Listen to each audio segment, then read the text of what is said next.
JJmum'slifestyle. எல்லா போலும் இறைவனுக்கு அதிகம் செலவே இல்லாமல் நம்ம எப்படி க்ளீன் பண்ணலாம் அப்படிங்கிற வீடியோ தான் ஃப்ரெண்ட்ஸ் பார்க்க போகிறோம். கண்டிப்பாக உங்களுக்கு இந்த வீடியோ எல்லாம் யூஸ்ஃபுல்லாக இருக்கும். யூஸ்ஃபுல்லாக இருந்துச்சு அப்படின்னா செஞ்சு பார்த்துட்டு உங்கள் ஃபீட்பேக்கை கமெண்ட்டில் சொல்லுங்கள். அப்படியே உங்களுக்கு ரொம்ப பிடிச்ச அப்படின்னா உங்கள் ஃப்ரெண்டு ஃபேமிலியை ஷேர் பண்ணுங்கள். அப்படியே நம்ம சேனலை Subscribe and like. அப்படியே மணி பெல் ஐக்கனை கிளிக் பண்ணிக்கிற மக்களை இப்போ வாங்க வீடியோவில் போய் என்னென்ன டிப்புன்னு போய் பார்க்கலாம். இன்றைக்கி நம்ம க்ளீன் பண்ண பொருள் வந்து ஒரே ஒரு பொருள் தான் ஃப்ரெண்ட்ஸ். இந்த விபூதி பேக்கெட் மட்டும்தான். ஒரு 1/4 கிலோ விபூதி பேக்கெட் இருந்தால் நம்ம வந்து நிறையா பொருள் நம்ம க்ளீன் பண்ணலாம். முக்கியமாக ஸ்டீல் பாத்திரங்கள், ஸ்டீல் ஜாமான், எஸ்எஸ்ஸு, கேட்டு எல்லாமே நம்ம வந்து க்ளீன் பண்ணலாம். சிங்கு என்னென்ன உங்களுக்கு ஸ்டீலில் இருக்கோ எது உங்களுக்கு மங்கி போய் கிடக்கோ எல்லாத்தையுமே நீங்கள் க்ளீன் பண்ணி நல்லா பளபளன்னு ஆக்கலாம். கரைகளை கூட நீங்கள் இதை வச்சு கம்பி புருசை வச்சு தேய்ச்சிங்கனாலே உங்களுக்கு கரைகள்லாம் போகும். கண்டிப்பாக ட்ரை பண்ணி பாருங்கள். இப்போ நான் உங்களுக்கு ஃபஸ்ட்டு கட்டுறது வந்து ஒரு பழைய குவளையும் ஒரு மங்கும் கட்டுறேன். இது எங்கள் அம்மாவோடது. எந்த காலத்தில் உள்ளதோ தெரியலை. 30 வருஷம் ஆயிடுச்சா 40 வருஷம் ஆயிடுச்சான்னு கூட எனக்கு தெரியலை. நாங்கள் சின்ன பிள்ளை காலத்துலேருந்து அது இருக்குது. இந்த விபூதி பேக்கெட்டை கொஞ்சம் ஒரு 2 ஸ்பூனு 3 ஸ்பூன் கொட்டிக்கிறோங்க. விபூதிங்கிறது ரொம்ப சௌரியம்தான். நம்ம அதை வச்சு செஞ்சுக்கலாம். பஞ்சோ இல்லை கம்பி புருஷோ என்ன ஸ்க்ரப் இருக்கோ நீங்கள் அதை வச்சுக்கிறேங்க. ஸ்டீல் ஸ்க்ரப்பாக இருந்தாலும் சரி, பஞ்சாக இருந்தாலும் சரி, எதாக இருந்தாலும் நீங்கள் எடுத்துக்கிறேங்க. நான் இந்த பஞ்சிலேயே வந்து லைட்டாக ஸ்டீல் இருக்கும், அதை நான் எடுத்துருக்கிறேன். எடுத்து நான் வந்து தேய்க்கிறேன். தேய்ச்சி கழுவிட்டீங்கன்னா உங்களுக்கு நல்லா பளபளன்னு இருக்கும். மங்கி போய் கிடக்கலாம் உங்களுக்கு நல்லா பளபளன்னு போகும். நீங்களே பார்க்கலாம். அதுவே இப்போ நீங்கள் வந்து புதுசாக கொடுத்தனம் பண்ணுறீங்க அப்படின்னா உங்களுக்கு 2 மாதம் 3 மாதத்தில் உங்களுக்கு மங்கி போயிடும். அப்போ நீங்கள் வந்து மாதத்துக்கு ஒரு தடவை உங்களுக்கு ஸ்டீல் பாத்திரத்தெல்லாம் கழுவிக்கிட்டீங்கன்னா உங்களுக்கு அப்படியே புத்தம் புதுசாகவே நல்லா ஜொலிக்கும். அந்த மாதிரி நீங்கள் செஞ்சுக்கிறோங்க. அப்புறம் இது பழசுனால நம்மளுக்கு வந்து லைட்டாக தான் நம்மளுக்கு வந்து மினுமினுப்பு தன்மை வருது. ஏன்னா ரொம்ப பழசு இது. பழசாக இருந்தாலும் நம்மளுக்கு கனத்த ஜாமானால நம்மளுக்கு ரொம்ப நாள் அம்மா வந்து யூஸ் பண்ணுறாங்க. அம்மா புது பொருள் எதுவுமே வாங்கவே மாட்டாங்க. பொதுவாக பழைய பொருள்களை வச்சு தான் அவங்க யூஸ் பண்ணுவாங்க. என்னத்தை வாங்கி கொடுத்தாலும் அந்த பழசு தான் அவங்க யூஸ் பண்ணுவாங்க. இப்போ எல்லாத்தையுமே நல்லா தேய்ச்சாச்சு. தேய்ச்சிட்டு இந்த சும்மா அந்த பஞ்சை வச்சு அந்த ஸ்க்ரப்பரை வச்சு நீங்கள் நல்லா தேய்ச்சிட்டு தண்ணியை ஊற்றி வாஷ் பண்ணிடுங்க. ரொம்ப காய வச்சிங்கன்னா அப்படியே மேலே அப்படியே வெள்ளையாக அப்படியே இருக்கும். அதனால் காய வைக்காமல் அந்த ஈரத்தன்மை இருக்கையிலேயே ஒரு தடவை தேய்ச்சி ஒரு 2 நிமிஷம் வச்சுட்டு மறுபடியும் இன்னொரு தடவை தேய்ச்சி கழுவிட்டீங்க அப்படின்னா 2 தடவை அதே இதை வச்சு தேய்ச்சி கழுவிட்டிங்கன்னா உங்களுடைய ஸ்டீல் பாத்திரம் நல்லா பளபளன்னு போகும். இது மட்டும் இல்லை, அப்புறம் ஸ்டீல் பொருள் எதாக இருந்தாலும் உங்களுக்கு பளபளன்னு போகும். கண்டிப்பாக ட்ரை பண்ணி பாருங்கள். நீங்கள் இப்போ அப்படியே தேய்ச்சி விட்டுட்டு தண்ணி ஊற்றி நல்லா அலசிடுங்க. உங்களோட ஸ்டீல் பாத்திரம் எதாக இருந்தாலும் சரி மங்கி போய் கிடக்கிறது உங்களுக்கு நல்லா பளபளன்னு இருக்கும். நல்லா தேய்ச்சி விட்டுட்டு தண்ணியை வச்சு வாஷ் பண்ணிடுங்க. 2 தடவை நீங்கள் தேய்க்கணும். ஒரு தடவை தேய்ச்சி ஒரு 2 நிமிஷம் வச்சுட்டு இன்னொரு தடவை தேய்ச்சிட்டிங்க அப்படின்னா காய விடாமல் தேய்ச்சிருங்க. தேய்ச்சிட்டிங்கன்னா உங்களுக்கு நல்லா போயிடும். இப்போ நம்ம வந்து தண்ணி ஊற்றி அலசிட வேண்டியது தான். இப்போ உங்களுக்கு காஞ்சோன்னா உங்களுக்கு நான் காட்டுறேன். இப்போ பாருங்கள் நம்மளுக்கு காஞ்சிருச்சு. இம்முட்டுக்கும் பழைய பாத்திரம் பளபளன்னு இருக்கிறாங்க பாருங்கள். இப்போ வாங்க அடுத்த டிப்புக்கு போகலாம். நம்மளுடைய சிங்கு, நம்ம கிச்சனில் யூஸ் பண்ணக்கூடிய சிங்கை நம்ம எப்படி க்ளீன் பண்ணலான்னு தான் ஒரு டிப்பு பார்க்க போகிறோம். அதே விபூதி தான்.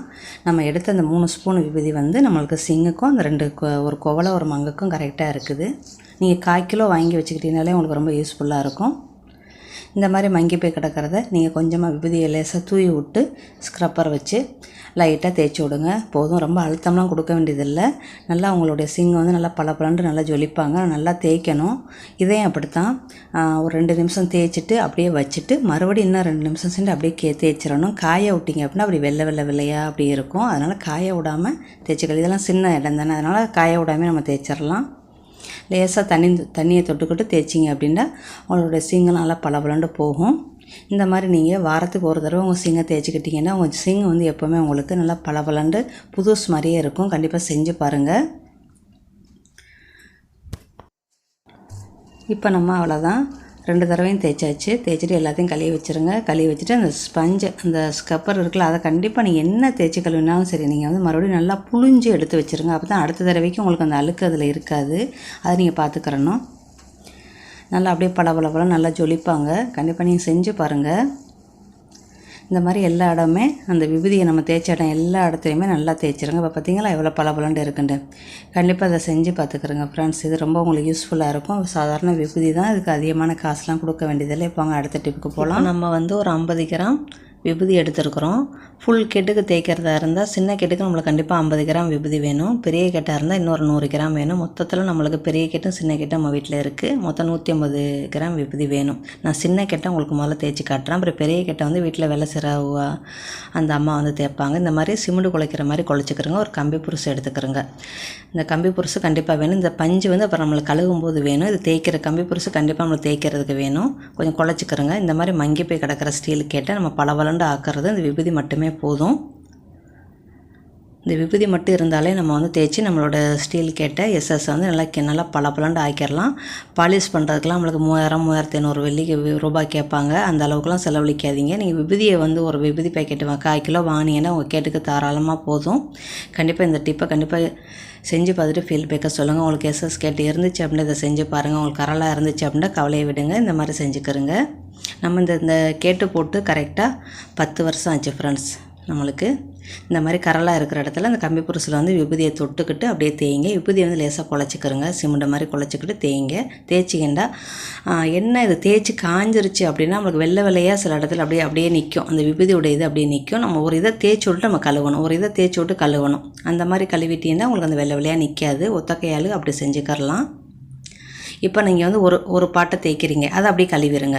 கழுவிட்டு மறு பாட்டை தேய்ச்சிங்க அப்படின்னா உங்களுக்கு வெள்ளையாக இருக்குது. இந்த இதெல்லாம் பாருங்கள் எப்படி இருக்குன்னு பாருங்கள். எவ்வளோ அழுக்காக இருக்குன்னு நீங்களே பாருங்கள். இது நம்ம வீட்டுக்கு வேலை செய்கிறவங்க ஒரு 3 வாரத்துக்கு முன்னாடி தான் தேய்ச்சி கழுவுனதாக சொன்னாங்க. இருந்தாலும் நம்மளுக்கு அந்த மங்கி போய் தான் கிடக்குது. பளபளப்பே இல்லை. இப்போ நான் இதை நான் கழுவி உங்களுக்கு நல்லா பளபளன்னு காட்டுறேன். நீங்களே பாருங்கள். இதில் ஒழிக்கிறதுக்கு மறைக்கிறதுக்கு எதுவுமே இல்லை. இது வந்து நம்மளுக்கு விபூதியில் வந்து நம்மளுக்கு போகுங்கிறது நம்ம எல்லாருக்கும் தெரியும். ஆனால் நம்ம வேலை காரணமாக நம்ம செய்ய மாட்டோம். இதை செஞ்சிட்டிங்க அப்படின்னா உங்கள் காசு வந்து உங்களுக்கு வந்து மிச்சம். அவ்வளோதான்.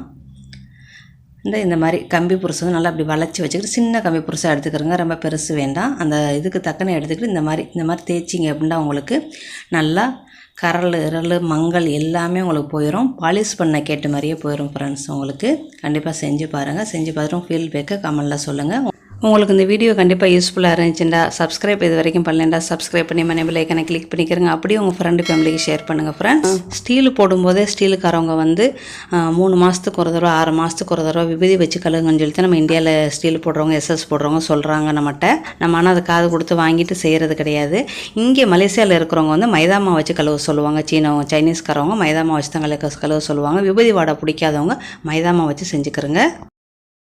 இப்போ நம்ம எல்லாத்தையும் தேய்ச்சிட்டு நல்லா தண்ணி வச்சு நல்லா அலசி விட்ருங்க. இப்போ நானே வீட்டுக்கிறோம் சின்ன கெட்டு மட்டும் தான் தேய்ச்சிருக்கிறோம். பெரிய கெட்டை வந்து வேலையால் வந்து தேய்ப்பாங்க. நம்ம முதல்ல செஞ்சு பார்க்கணும்ல. அதனால் நம்ம அவங்க தேய்க்கிற விதம் வந்து கொஞ்சம் வேறு மாதிரி தேய்ப்பாங்க. அதனால் நம்ம அதை வீடியோ எடுக்கிறது கொஞ்சம் கஷ்டம். அதனால் நம்மளே கொஞ்சம் ஸ்லோவாக தேய்ச்சி உங்களுக்கு வீடியோ எடுத்துருக்கிறேன். இந்த மாதிரி நல்லா கையை வச்சுக்கிட்டு தேய்க்காமல் பஞ்சை வச்சுக்கிட்டு ஒரு துணியை வச்சுக்கிட்டு தேய்ச்சிங்க அப்படின்னா உங்களுடைய அந்த வெள்ளை மாதிரி இருக்கும். சில நேரத்தில் காஞ்சதோட நம்மளுக்கு விபூதி காஞ்சிருச்சுன்னா உங்களுக்கு வெள்ளையாக இருக்கும். அதனால் நீங்கள் வந்து நல்லா கழுவி நல்லா துணியை வச்சு தொடச்சிருங்க.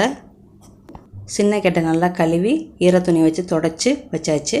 இந்த பாருங்கள் அப்படியே பளபளன்னு இருக்கும். அப்போதே பார்த்ததுக்கும் இப்போ பார்த்ததுக்கும் உங்களுக்கு பளபளன்னு இருக்கும். இது சின்ன இடம் கிடையாது, பெரிய இடத்துனால நம்ம இவ்வளோ தான் நம்ம ஷூட் பண்ண முடியுது. அப்போதே மங்கி போய் கிடந்த அந்த தகரம் பார்த்தீங்களா இப்போ எப்படி இருக்குன்னு பார்த்தீங்களா.